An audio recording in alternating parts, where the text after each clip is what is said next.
Damn, we're live. I almost nutted. Okay, so we're diving into this insane incident report from the Frederick County Sheriff's Office. You ready for this? We're talking severed penis people on fire, like a lot of people on fire, and an ambulance that turns into a freaking Ghost Rider chariot. Feed me potato salad and call me Big Beefy Billy. My anal is quaking. Ah, This has to be the wildest report we've ever covered. no kidding. Yeah. It all goes down on Christmas Day, 2024, at the Easy Living Mobile Home Park. You'd think with a name like that, things would be chill, right? The irony is thick enough to spread on toast. But let's introduce our main players, Jaygo and Kenny. Now these two are, let's just say, world-famous, stupid-ass dumb motherfuckers. Yeah, the reputations precede them. Hmm. So picture this Christmas morning. Jaygo's feeling festive and decides to tell Kenny he fucked the shit out of his mom. Charming. And he goes on to specify that after the deed, he treated Kenny's mom to fruit snacks and bottled water. It's bizarrely specific, almost like he's trying to be passive-aggressive. Maybe Jaygo just really loves fruit snacks. Who knows? But Kenny, who's in a wheelchair, isn't about to take this lying down. So what does he do? Charges straight at Jaygo, full speed ahead. And Jaygo, in his infinite wisdom, decides to jump through a bay window, which, as you might expect, doesn't end well. He ends up severing his own penis.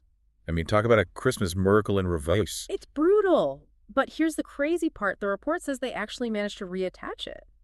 Modern medicine is something else, right? Seriously, they can reattach a severed penis, but still can't figure out how to cure the common cold priorities people. Anyway, you'd think losing his manhood would humble Jaygo a bit. Nope. He grabs a gas can and goes after Kenny, intent on turning Christmas into a barbecue. Now, Kenny, resourceful as ever, tries to defend himself by, wait for it, farting. Yes, you heard that right.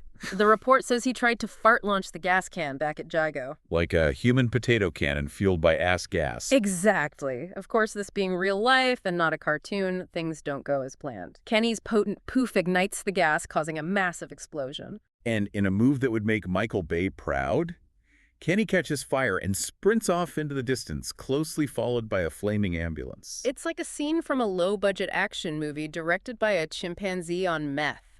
Just pure, unadulterated chaos. You'd think getting blown up and chased by a flaming ambulance would be enough for one day, right? But Kenny, he's a different breed. An hour later, he strolls back to the mobile home park, probably smelling like a burnt hot dog. This dude is like a cockroach. You can't kill him. So what's Jaygo up to at this point, drowning his sorrows in eggnog? Close. The report says he's mixing eggnog with gasoline. I don't know what kind of cocktail that makes, but it sounds like a recipe for disaster. Probably tastes like regret and bad decisions. So they're both back at the scene of the crime. What happens next? Round two. Not exactly. They decide to exchange Christmas gifts. In the middle of all the chaos and destruction, they're swapping presents. You can't make this shit up. What did they even get each other? A fire extinguisher and a first aid kit? Kenny gets a book titled Fix Your Legs in 5 Easy Steps, which, considering he's in a wheelchair, is either incredibly insensitive or just plain stupid. Knowing these two, it's probably both. What about Jaygo? What did he get? A brand new lighter.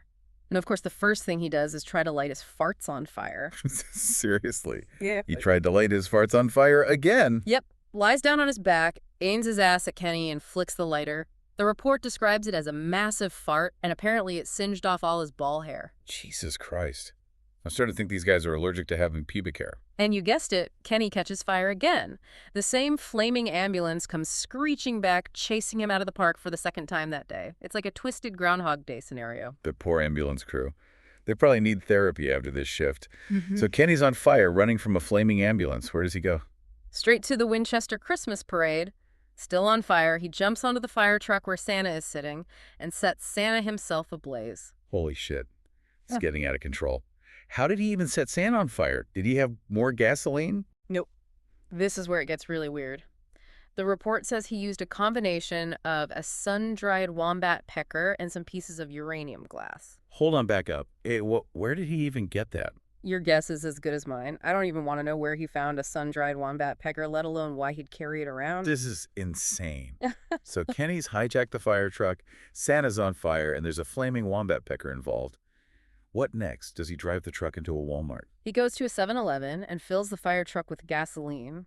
Then he drives back to Jaygo's mobile home sirens, blaring, ready for round 3. This is like the climax of some bizarre action comedy, except it's all real.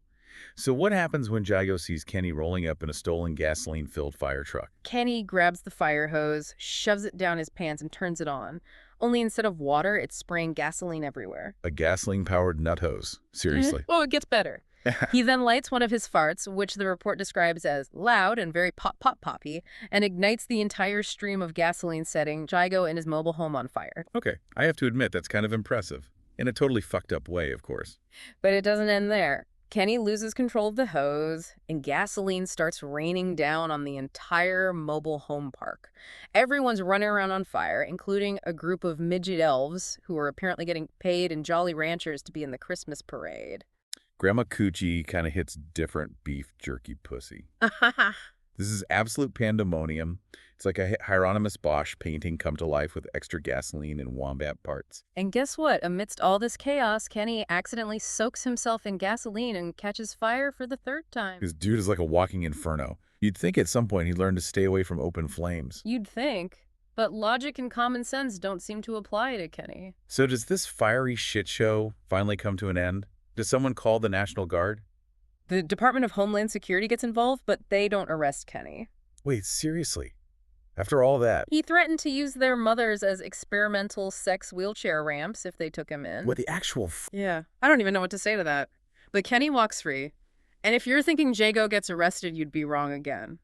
Sheriff McTinney VII detains him, but ends up letting him go without any charges. Seriously.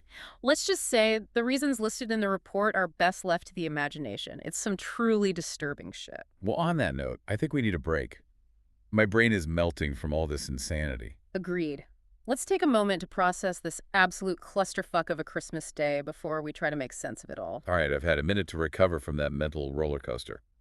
So we've got two grown men, a trail of destruction that would make a demolition derby look tame, and a cast of characters that includes flaming paramedics, pyromaniac elves, and a sun-dried wombat pecker. It's enough to make you question the very fabric of reality. No kidding. What the hell does this all mean? Is there some deeper meaning to this madness, or are Jaygo and Kenny just world-class morons? Well, I think it speaks to the unpredictable nature of human behavior, especially when you mix in alcohol, gasoline, and a healthy dose of stupidity. True.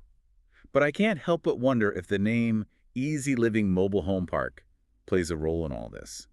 It's like the name sets up this expectation of peace and tranquility, which then gets shattered by a flaming wheelchair and a gasoline-powered nut hose. That's an interesting thought.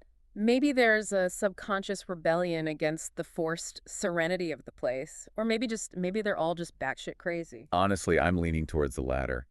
But hey, maybe this is just their way of celebrating the holidays. A rather unconventional approach, to be sure, but one that will definitely be remembered for years to come. Absolutely. This is the kind of story that becomes a legend. People will be telling the tale of the flaming ambulance and the exploding farts for generations. It'll be like a twisted Christmas carol passed down through the ages. Well, on that note, I think we've reached the end of our deep dive into this particular incident report. I'm exhausted. Me too. It takes a lot of energy to process this level of absurdity. You know, I've learned something today. Oh, and what would that be? Next Christmas, I'm staying far, far away from Easy Living Mobile Home Park. And I'm definitely not accepting any gifts from anyone named Jaygo or Kenny. Words to live by, especially if those gifts involve wombat parts or uranium glass. Amen to that. Yeah. And to all our listeners, have a happy and safe holiday season. And for the love of God, don't light your farts on fire. Seriously, don't do that. It's bad for your health. And your ball hair.